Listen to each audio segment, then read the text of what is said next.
শাড়ি কেনার জন্য মেয়েদের কোনো উৎসব লাগে না, লাগে শুধু একটি বাহানা।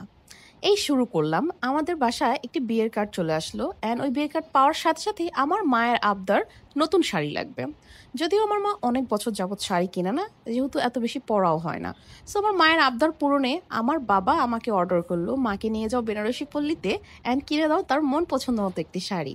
তা করতে আমরা চলে গেলাম বেনারসি পল্লীতে। ভাই, এত দোকান ঘুরলাম, এত জায়গায় গেলাম, বাট আমার মার তো কোনো কিছুই পছন্দ হচ্ছে না, বিকজ আমার আম্মু তার চয়েসের ব্যাপারে অনেক স্পেসিফিক।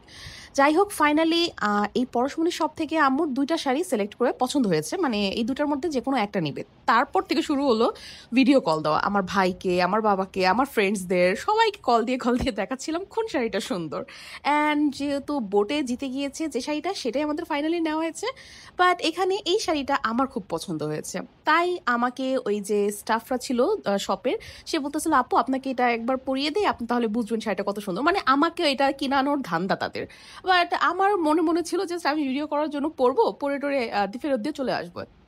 এত এক্সপেন্সিভ শাড়ি আমি তো কিনবো না ভাই।